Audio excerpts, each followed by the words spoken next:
Barron Trump, son of former President Donald Trump, sat quietly among his peers. The professor, known for his controversial views and outspoken nature, was giving his usual history lesson. But today, the topic took a sudden, unexpected turn. As the students listened attentively, the professor began to shift from his lesson plan.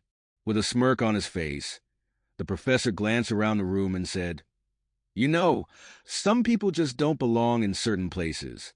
Take Melania Trump, for example." A few students looked puzzled, unsure of where he was going with this. But it quickly became clear. She wasn't fit to be the first lady. Just a model, right? No real education, no real substance. The room grew tense. Some students shifted uncomfortably in their seats, while others stifled nervous laughter. Barron, sitting towards the back, listened quietly, his face expressionless. He wasn't one to react quickly, but inside, he could feel the tension building.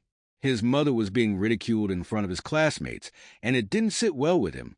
The professor continued, oblivious to the growing unease. What did she really contribute during her time in the White House? Wearing fancy clothes? Taking awkward photos? It was almost laughable. His words dripped with sarcasm, and a few students, either out of nervousness or agreement, chuckled. Barron sat still, his mind racing. He wasn't the type to cause a scene, but this felt different. This wasn't just an attack on any political figure. This was personal. It was his mother, Melania Trump, the woman who had raised him, taught him values, and always carried herself with grace despite the public scrutiny. He wasn't sure yet what he would say or do, but he knew he couldn't let this slide. As the professor rambled on, completely unaware of Barron's growing resolve, the atmosphere in the room shifted. Some students sensed the tension, sneaking glances at Barron, curious about how he would respond, if at all. Others simply watched, captivated by the professor's boldness, unaware of the storm that was about to unfold. As the professor continued mocking Melania Trump, Barron could feel his heart pounding in his chest. The words stung more than he wanted to admit, and every insult felt like a personal jab. But what should he do? Should he stand up and defend his mother right there, in front of everyone? Or should he let it slide, like his parents had taught him to do with so many other public insults? The room felt smaller now, the walls closing in as the professor's voice echoed in Barron's ears. It wasn't the first time someone had made a snide comment about his family, but this was different. It wasn't coming from a random person online, or even a stranger on the street. It was coming from a respected professor, someone who was supposed to be teaching and guiding students. Barron's mind raced through the possibilities. He could ignore it, let the professor's words hang in the air, and hope the topic would shift. But what message would that send to his classmates? That it was okay to publicly humiliate someone just because of their background, that his mother, Melania, didn't deserve respect? As the professor continued his rant, Barron clenched his fists under the table.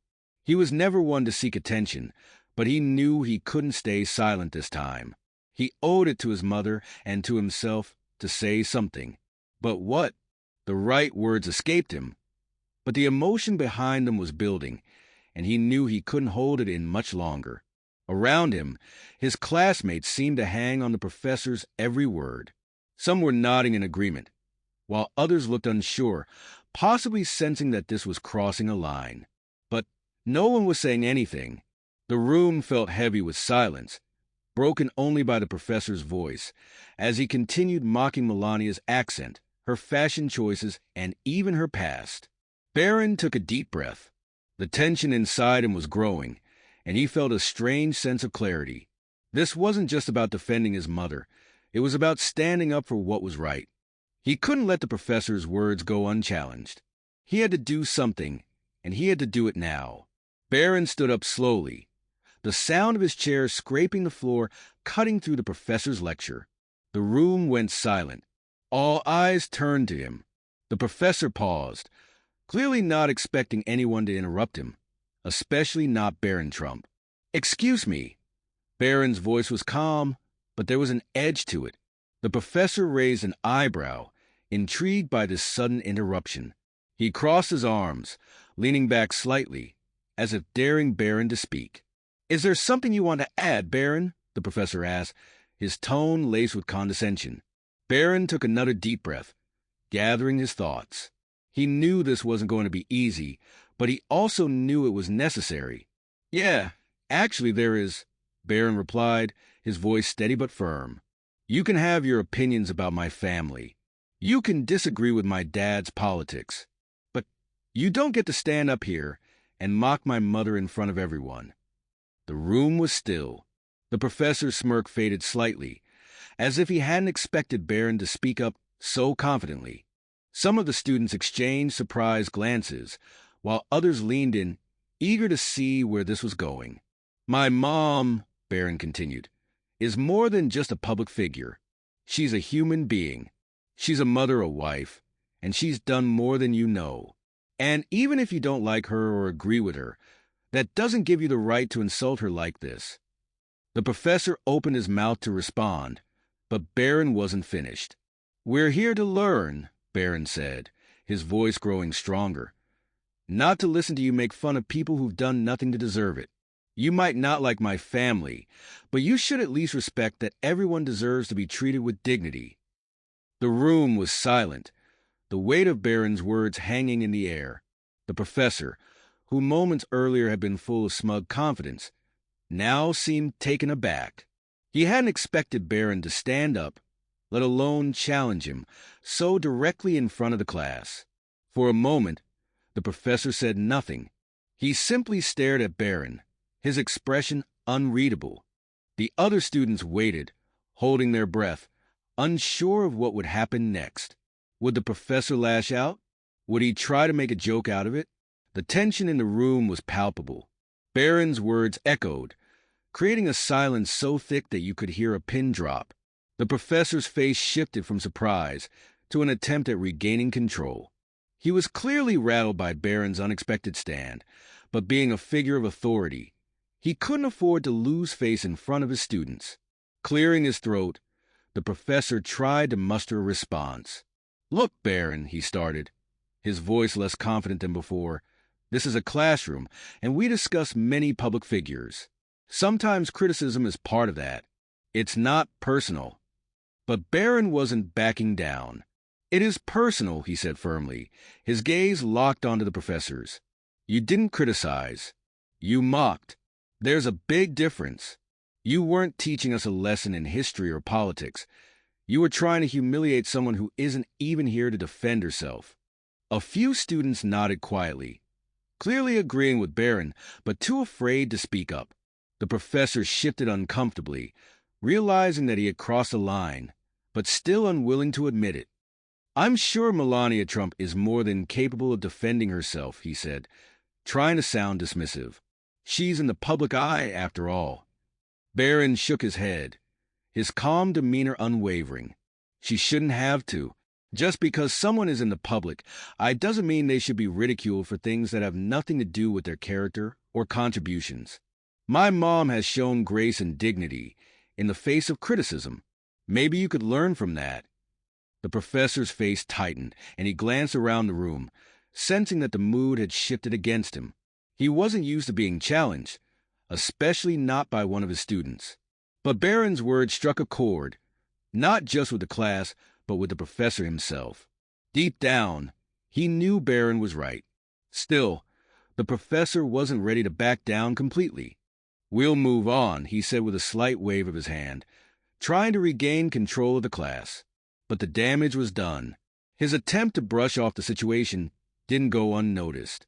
The authority he once commanded over the room seemed to diminish, and the respect some students had for him had clearly faded.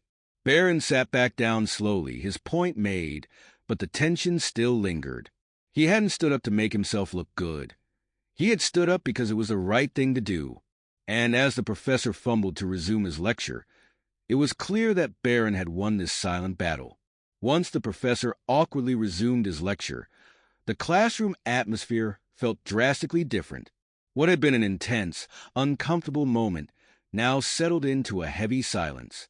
The professor's voice, usually so commanding, seemed weaker, less authoritative.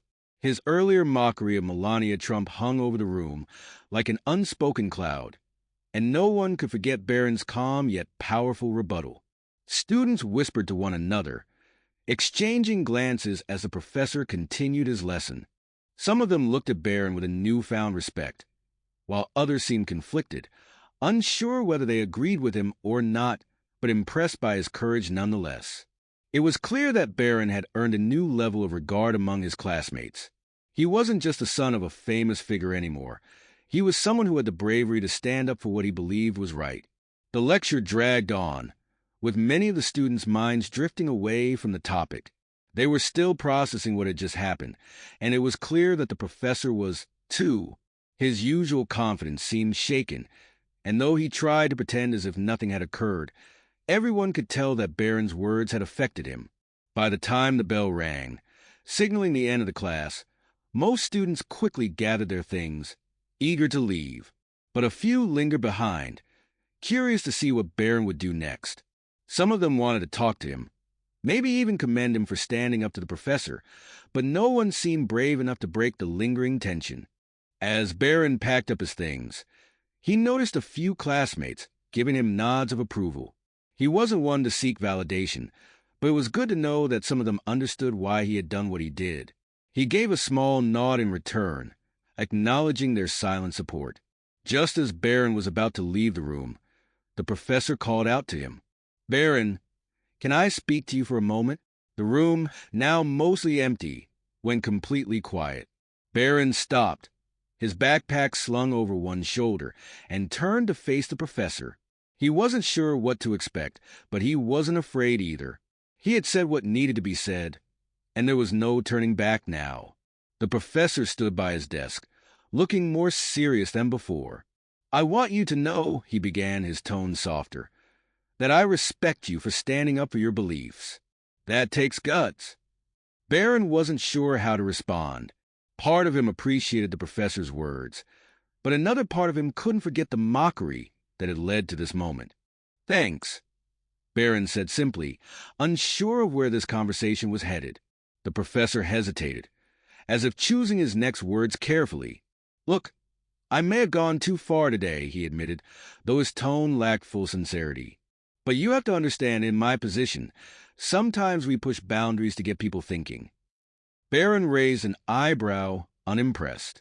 "You weren't pushing boundaries," he said plainly. "You were mocking my mom.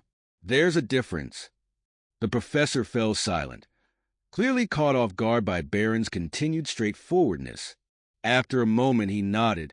"Maybe you're right," he said quietly, though it was clear he didn't like admitting it.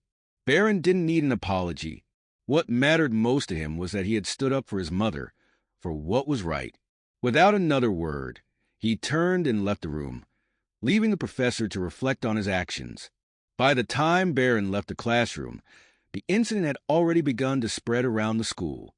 Word of what had happened traveled quickly, with students sharing the details of the confrontation in hushed tones between classes. The story seemed to grow with each retelling, with some students exaggerating Barron's reaction and others speculating on what the professor might do next. It wasn't long before Barron became the topic of conversation in every hallway, and by lunchtime, nearly everyone knew about his bold stand. Some students admired him for standing up to the professor, while others questioned whether it was wise to challenge someone in authority so directly. Regardless of their opinions, one thing was clear: Barron Trump had made an impact. As Barron sat down at lunch with a few of his friends, he couldn't help but notice the way people were looking at him. Whispers followed him wherever he went, and it felt as though the entire school was watching him. He wasn't sure how to feel about the sudden attention. He had never sought out the spotlight, but now it seemed impossible to avoid it. Barron's friends were quick to bring up what had happened earlier.